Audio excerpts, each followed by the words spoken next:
They didn't. Oh, there was blood when they came back at noon, and tracks that the boys photographed. But after maybe 100 yards, the tracks petered out and there wasn't enough blood for the boys to be able to follow. Many of the boys figured it was time to give up monster hunting. Some came back several more times. They heard what they thought were creatures clattering through the walks of the cut, and they would hastily position themselves to try to get the creatures in a crossfire.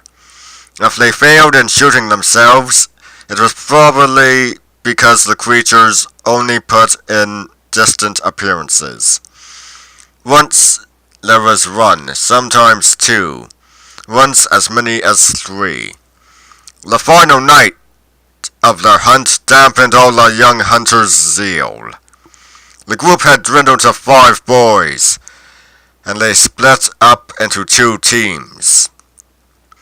Ricky Harrison went with the 3-man team. He had the only gun among them, a light little .22. He thought the last night of his young life had come when the trio of hunters heard a rock click right in back of them. The boys whirled. 8 feet behind them, one of the giant creatures whirled too. It had been following them, and now it ran. "Shoot, Ricky!" one of the other boys yelped. "Shut up!" Ricky said. "He's leaving."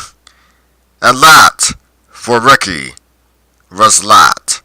A .22 was not enough gun for a 9 or 10-foot monster.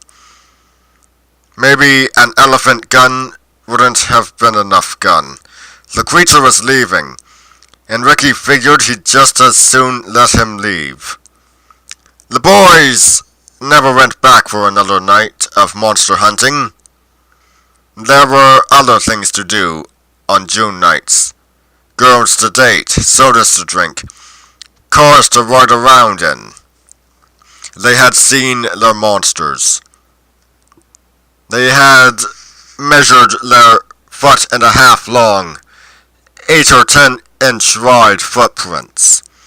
They had their memories. In soft summer rains, the footprints faded. The memories never will.